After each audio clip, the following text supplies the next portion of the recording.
Hello everyone, welcome back to Axis IAS.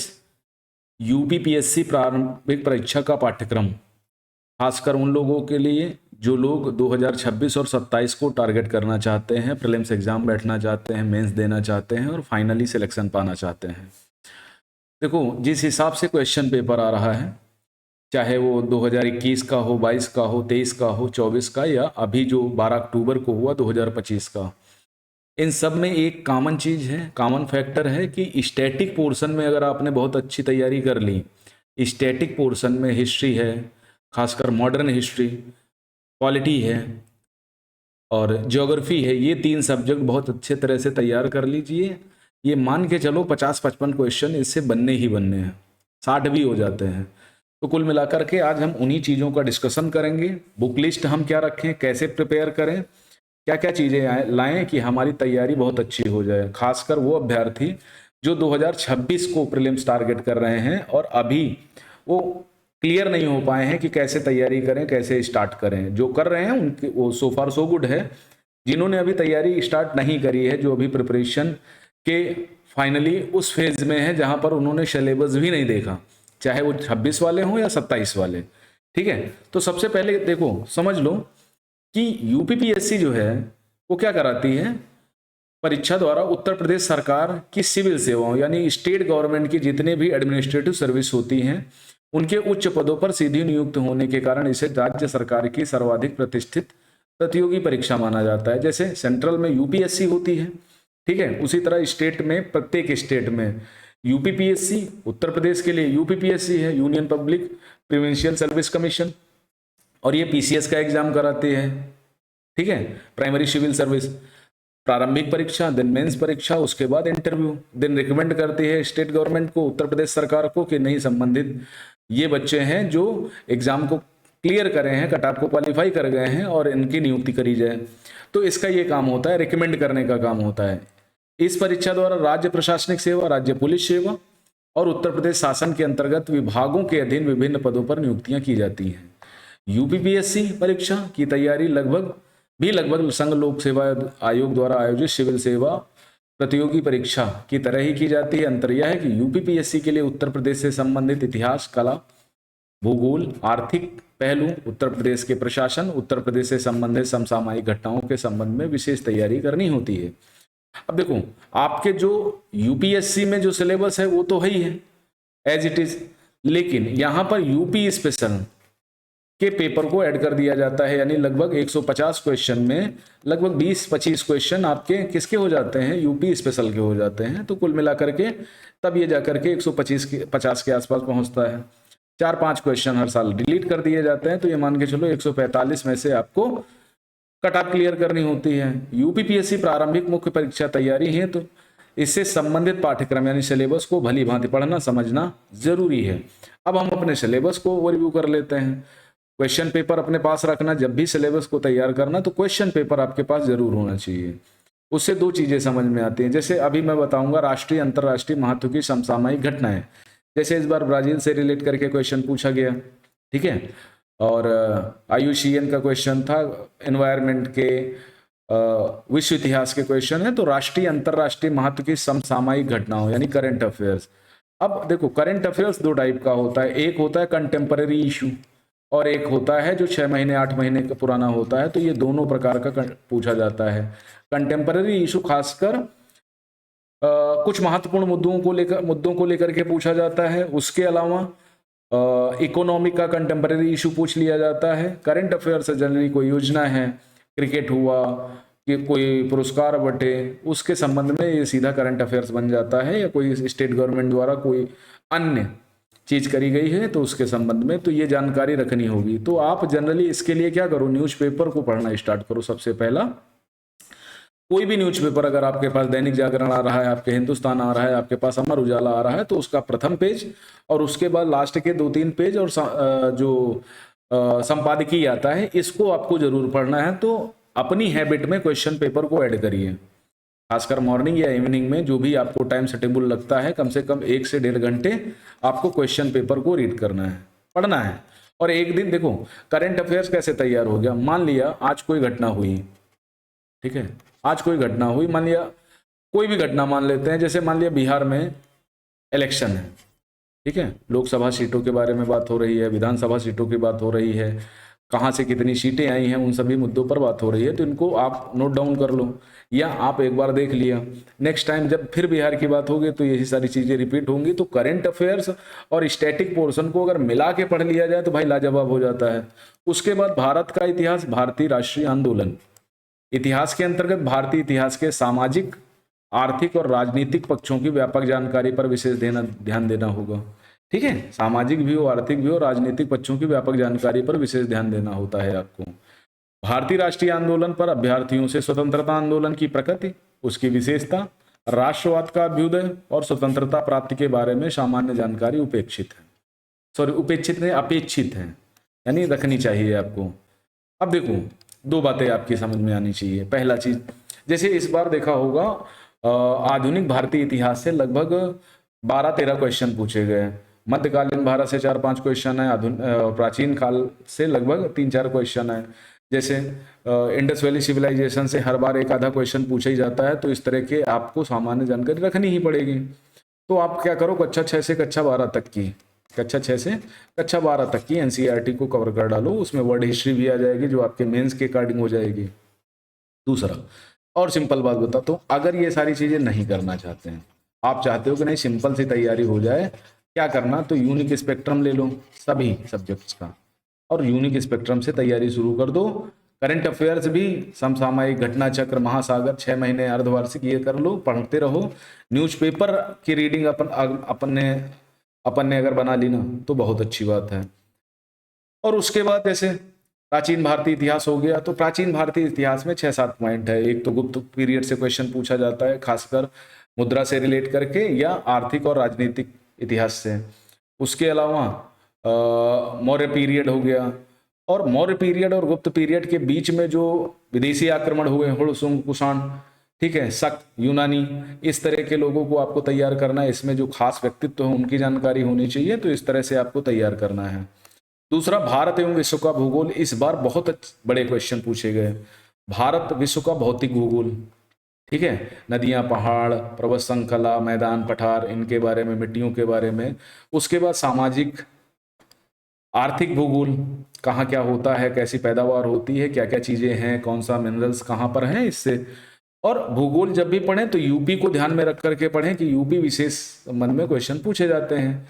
विश्व को भूगोल के विषय में केवल सामान्य जानकारी की परख होगी। अब जैसे शेड्यूल ट्राइब्स के बारे में पूछ लिया जाता है, इस बार जो है कैनाल के बारे में पूछा गया, सागरों की जानकारी होनी चाहिए, कौन सा सागर किस पोजीशन में पड़ता है, जो बड़ी बड़ी नदियां हैं उनके बारे में आपको जानकारी होनी चाहिए। तो इस तरह से भारत का भूगोल के अंतर्गत देश की भौतिक, सामाजिक और आर्थिक भूगोल से संबंधित प्रश्न होंगे। बहुत बेहतरीन टॉपिक है। कक्षा 11 और 12 की एनसीईआरटी कर लो, आपका 90% काम हो जाता है, इवन मेंस का भी। उसके बाद जो फोर्थ टॉपिक है, भारतीय राजनीति, शासन, संविधान, राजनीतिक व्यवस्था, पंचायती राज, लोक नीति, पब्लिक पॉलिसी, आधिकारिक मुद्दे, भारतीय राज्य व्यवस्था, अर्थव्यवस्था एवं संस्कृति के अंतर्गत देश के पंचायती राज और सामुदायिक विकास कार्यक्रम सहित राजनीतिक प्रणाली के ज्ञान, भारत की आर्थिक नीति के व्यापक लक्षणों और भारतीय संस्कृति की जानकारी पर प्रश्न होंगे। अब देखो, अगर इसको हम थोड़ा सा क्लैरिफाई करें, वर्गीकृत करें, क्लियर करें, तो देखो सबसे पहले आपको भारत का संविधान यानी लक्ष्मीकांत अच्छे से आनी चाहिए। बाकी जो सारी चीजें हैं, पॉलिटिकल सिस्टम के बारे में, भारत की आर्थिक नीति के बारे में, लोक नीति के बारे में, अधिकार संबंधी मुद्दों के बारे में, तो इसके लिए सबसे बेस्ट है एनसीईआरटी। अच्छे से पढ़िए। आपको जो आपका बेसिक जितना बेहतरीन स्ट्रांग होगा, उसके बाद आपको लक्ष्मीकांत जितनी अच्छी समझ में आएगी। मैं दावा कर रहा हूं कि पॉलिटी में अगर 15 क्वेश्चन पूछे गए तो कम से कम 10 से 12 क्वेश्चन बहुत आराम से कर लोगे आप, बना किसी रिस्क के। अब देखो, पॉलिटी में ज्यादातर क्वेश्चन जैसे फंडामेंटल राइट से क्वेश्चन पूछ लिया गया, इस बार डीपीएसपी से क्वेश्चन था, संसद से था, राज्य विधानमंडल से प्रश्न पूछा जाता है, पंचायती राज से प्रश्न पूछा जाता है। उसके बाद जो अनुसूचित जनजाति अधिनियम है, ठीक है, 73वां 74वां संविधान संशोधन अधिनियम है, इसके बारे में क्वेश्चन पूछ लिया जाता है। कोई करेंट इशू मुद्दा है, गवर्नर है, प्रेसिडेंट है, हाई कोर्ट है, सुप्रीम कोर्ट है, ये बहुत हैं। लेकिन इनको समझने के लिए आपको सबसे पहले समझना पड़ेगा क्या, इसके पहले आपको बेसिक्स पता होना चाहिए, जो टर्मिनोलॉजी है वो पता होना चाहिए, तो ये सारी चीज़ें आसान हो जाएंगी। ठीक है, स्टार्टिंग के लगभग संविधान का बनना, संविधान की समितियां, संविधान का बनकर तैयार होना और उसका लागू होना, उसके बाद अनुसूचियों के बारे में, संविधान के भाग, 5-6 टॉपिक हैं जहां से 2 से 3 प्रश्न बन जाते हैं, इनको आप तैयार कर लो, काम हो गया आपका। उसके बाद आर्थिक एवं सामाजिक विकास भारत का, जिसमें सस्टेनेबल डेवलपमेंट, गरीबी, गरीबी से इस बार क्वेश्चन पूछा गया, सतत विकास से क्वेश्चन पूछा गया, अंतर्विष्ट जनसांख्यिकी, इससे भी क्वेश्चन पूछा गया, सोशल एरिया के इनिशिएटिव जो योजनाएं हैं, स्कीम्स हैं, उनके बारे में, तो अभ्यर्थियों की जानकारी का परीक्षण संख्या, पर्यावरण, नगरीकरण की समस्याओं तथा उसके संबंधों के परिप्रेक्ष्य में किया जाएगा। तो इस तरह के क्वेश्चन आते हैं। तो थोड़ा बैंकिंग सेक्टर तैयार कर लो, गरीबी वाला पोर्शन तैयार कर लो, ठीक है। इकोनॉमिक्स में ही तुम्हारी जो सेक्टर्स ऑफ एग्रीकल्चर पोर्शन है वो तैयार कर लो, सतत विकास तैयार कर लो, अंतर्विष्ट जनसांख्यिकी तैयार कर लो, सेक्टर्स ऑफ इकोनॉमी तैयार कर लो, सारा काम हो जाता है। और गवर्नमेंट स्कीम, चाहे वो केंद्रीय योजना हो, राज्य स्तरीय योजनाएं हो, सबको आपको तैयार करके सीक्वेंसिंग ऑर्डर, कौन सी योजना किस राज्य की है, ये सब तैयार करना पड़ेगा, जिसके लिए सबसे अच्छा सोर्स न्यूज़पेपर है। उसके अलावा कक्षा 11 की एनसीईआरटी और किसी कोचिंग के नोट्स कर लो, या कोई इकोनॉमिक्स की बुक ले लो, वो भी लेंथी हो जाएगी, ठीक है। उसके बाद इन्वायरमेंट, इकोलॉजी संबंधी सामान्य विषय, बायोडाइवर्सिटी एवं क्लाइमेट चेंज, ठीक है, बृहद टॉपिक है। इस विषय में विषय विशेषज्ञता की आवश्यकता नहीं, अभ्यर्थियों से विषय की सामान्य जानकारी अपेक्षित है। अब देखो यहां पर उस टाइप के क्वेश्चन नहीं आते, जैसे यूपीएससी में 18 से 20 क्वेश्चन पूछे जाते हैं इस टॉपिक से, और बहुत टफ टाइप के होते हैं, क्योंकि इंडियन फॉरेस्ट सर्विस का एग्जाम भी यूपीएससी प्रीलिम्स के साथ होता है, मेंस अलग अलग हो जाते हैं, तो इसलिए वहां पर बहुत टफ हो जाती है। यहाँ पर जो इन्वायरमेंट एंड इकोलॉजी आती है, उसके लिए अगर कक्षा 12 की साइंस क्लास की बुक पढ़ लें तो बहुत है। करंट अफेयर से फोकस करते रहें, जो प्रॉपर, चाहे एजेंडा 21 हो, ठीक है, पृथ्वी सम्मेलन रहे हों, आईयूसीएन हो और यूएनएफसीसी हो, तो इनके विषय में आपको थोड़ा जानकारी रखनी पड़ेगी। और करंट में इन्वायरमेंट इकोलॉजी को लेकर के कौन से सम्मेलन हो रहे हैं, उसमें भारत का पार्टिसिपेशन क्या है, जो भी प्लान बन रहे हैं, जो भी एजेंडा बन रहा है, एसडीजी इंडेक्स जो है, ये सारी चीज़ों से क्वेश्चन पूछे जाते हैं, 100% क्वेश्चन पूछे जाते हैं। उसके बाद सामान्य विज्ञान, 7वां टॉपिक सामान्य विज्ञान के प्रश्न, दैनिक अनुभव, प्रेक्षण से संबंधित विषयों सहित विज्ञान के सामान्य परिबूत जानकारी पर आधारित होंगे, जिसकी किसी भी सुशिक्षित व्यक्ति से अपेक्षा की जा सकती है, जिनसे वैज्ञानिक विषयों का विशेष अध्ययन नहीं किया है। कुल मिलाकर के 10th स्टैंडर्ड, लेकिन थोड़ा पेपर टफ होता है तो 12th स्टैंडर्ड हम साइंस को मान सकते हैं कि फिजिक्स से करीब 4-5 क्वेश्चन, केमिस्ट्री से 3 क्वेश्चन, 4 क्वेश्चन कभी कभार, और बायो से करीब 8 क्वेश्चन, 10 क्वेश्चन पूछे जाते हैं। तो 5-6 चैप्टर ऐसे हैं साइंस में, 5-6 या मैक्सिमम 7 चैप्टर हैं जहां से क्वेश्चन पूछे जाते हैं। बस उतना कर लो, आपका सारा कराया काम बहुत बेहतरीन हो जाएगा। और ये पेपर जो है ना, 150 क्वेश्चन आते हैं, 3-4-5 क्वेश्चन इस बार, जैसे 5-6 क्वेश्चन तो प्रॉपर ऑब्जेक्शन वाले हैं और प्रॉपर साक्ष्य भी हैं। कुछ लोगों ने 13 प्रश्नों को बताया, कोई 1 दर्जन 2 दर्जन, तो जिसको जितने लगानी है, लेकिन जहां तक ग्राउंड की बात है तो 5-6 क्वेश्चन पर ग्राउंड बन रहा है। अब 150 क्वेश्चन में 5 डिलीट हो गए, तो 145 क्वेश्चन में आपको कट ऑफ क्लियर करना है। 145 के हिसाब से आपकी कट ऑफ होगी। सबसे सिंपल फंडा, इस बार 20 क्वेश्चन मान लिया जो हिस्ट्री से है, 20 क्वेश्चन ज्योग्राफी से है, 20 क्वेश्चन आपके पॉलिटी से है, तो कुल मिलाकर के 60 प्रश्न ये हो गए। अब 60 प्रश्नों के बाद आपको कितने करने हैं, लगभग 90 प्लस सही करने हैं। काट पीट के निकाल के 90 प्लस आपके सही हो जाएंगे, आपका कट ऑफ क्लियर हो जाएगा। जीएस फर्स्ट पेपर में 150 में से आपको 90 प्लस क्वेश्चन सही करने पड़ेंगे। बात समझ में है ना। उसके बाद ये पेपर हो जाता है, चलो ये शॉर्ट टॉपिक आपने तैयार कर लिया, इट्स टू गुड। लेकिन इसके बाद जो दूसरा चैलेंजिंग पॉइंट आता है, क्योंकि पीसीएस में 2 पेपर होते हैं प्रीलिम्स में, जीएस फर्स्ट पेपर और जीएस सेकेंड पेपर, 2 पेपर हुए।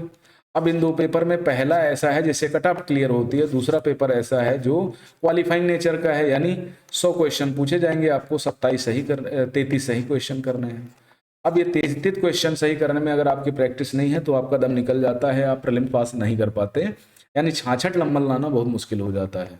अब इसमें देखो रीडिंग कॉम्प्रिहेंशन आता है, ठीक है। विस्तारीकरण है, एक पैसेज दिया गया है, पैसेज के कुछ उत्तर देने हैं, वो करना है। तो बहुत बड़ी बात नहीं है, अगर ढंग से करोगे तो हो जाएगा। अंतर व्यक्तित्व क्षमता, इंटरपर्सनल स्किल्स और कम्युनिकेशन स्किल्स भी समाहित होगा। कम्युनिकेशन स्किल्स से ठीक ठाक क्वेश्चन 5 से 7 क्वेश्चन, कभी कभार 10 क्वेश्चन तक पूछे जाते हैं। तार्किक एवं विश्लेषणात्मक योग्यता, ठीक है। निर्णय क्षमता और समस्या समाधान यानी रीजनिंग एबिलिटी होनी चाहिए। सामान्य बौद्धिक योग्यता रीजनिंग, प्रारंभिक गणित हाई स्कूल स्तर तक, अंक गणित, बीज गणित, रेखा गणित और सांख्यिकी। सामान्य अंग्रेजी, इस बार इंग्लिश के लगभग 20 क्वेश्चन थे। सामान्य हिंदी लगभग 25 क्वेश्चन थे। तो भाई 25 क्वेश्चन ये कर लिया, कम्युनिकेशन रीडिंग कॉम्प्रिहेंशन कर लिया, कुल मिला के 30-35 क्वेश्चन करने हैं भाई।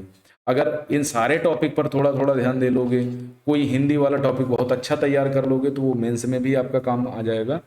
इस पेपर में देखो सबसे बड़ा चैलेंजिंग इशू यही है कि आपको प्रैक्टिस करनी पड़ेगी, सब कुछ छोड़ छाड़ के, ठीक है।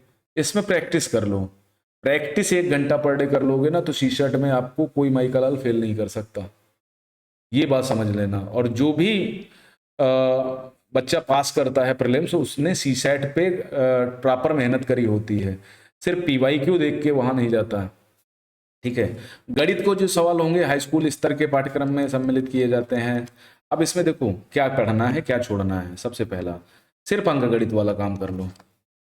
संख्या पद्धति, प्राकृतिक, पूर्णांक, परिमेय, अपरिमेय, वास्तविक संख्याएं, पूर्णांक संख्याओं के विभाजक, अविभाज्य पूर्णांक संख्याएं, पूर्णांक संख्याओं का लासा मासा और उनके संबंध, ये मान के चलो 2 से 3 क्वेश्चन यहाँ मिलेंगे आपको। उसके बाद औसत से बहुत कम आता है, अनुपात समानुपात से 1 क्वेश्चन, परसेंटेज से 1 या मैक्सिमम 2 क्वेश्चन, लाभ हानि से 2 क्वेश्चन, साधारण चक्रवृद्धि व्याधि से 2 क्वेश्चन, काम समय दूरी 1 क्वेश्चन, चाल समय दूरी 1 क्वेश्चन। तो कुल मिलाकर के 10 क्वेश्चन सिंपल टाइप के हैं। और चलो ये दोनों टॉपिक मैंने काट दिए, ये औसत, ये 4 टॉपिक ऐसे हैं जिनमें 6 से 7 क्वेश्चन बन जाएंगे, बहुत ईजी है।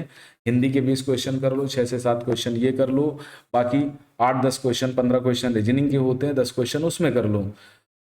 बाकी चीजें आती हैं तो ठीक है, नहीं आती हैं तो आगे बढ़ जाओ, ठीक है। बीज गणित, अगर जिनको बीज गणित अच्छी आती है तो उसमें समुच्चय सिद्धांत, समुच्चय, उपसमुच्चय, उचित समुच्चय, ये सारे एलसीएम प्रमेय, शेषफल प्रमेय, सरलीकरण, द्विघात समीकरण ये पूछे जाते हैं। त्रिभुज रेखा गणित में आयत, वर्ग, समलंब, चतुर्भुज, वृत्त की रचना, उनके गुण संबंधी प्रमेय और परिमाप और क्षेत्रफल, गोला, समकोणीय वृत्ताकार बेलन, समकोणीय वृत्ताकार शंकु, घन के आयतन और क्षेत्रफल, लगभग 5 क्वेश्चन के आसपास रेखा गणित से पूछे जाते हैं। और बाकी बची सांख्यिकी वगैरह, है ना, पाई चार्ट, निरूपण, आयत चित्र, बारंबारता, बहुमत, है ना, मिलान वाले क्वेश्चन मिल जाते हैं, ये वाले इस तरह से क्वेश्चन आपको मिल जाएंगे। तो अगर नहीं आता तो सीधे अंक गणित पे थोड़ा सा प्रैक्टिस कर लो, और सब प्रैक्टिस का ही खेल है, जिन्होंने प्रैक्टिस किया वो आ जाएगा। उसके बाद इंग्लिश के जो 20 क्वेश्चन इस बार आए, उसमें कॉम्प्रिहेंशन आया था, 5 क्वेश्चन थे कॉम्प्रिहेंशन में। एक्टिव वॉइस एवं पैसिव वॉइस आया था, पार्ट ऑफ स्पीच आई थी, ट्रांसफॉर्मेशन ऑफ टेंस सेंटेंसेस आया था, डायरेक्ट इनडायरेक्ट एक आया था, पंक्चुएशन स्पेलिंग्स 2 क्वेश्चन थे, words and meaning 1 question, vocabulary and uses 1 question, items and phrases 1 question, fill in the blank लगभग 2 से 2 क्वेश्चन। तो कुल मिलाकर के 20 क्वेश्चन इस बार पूछे गए।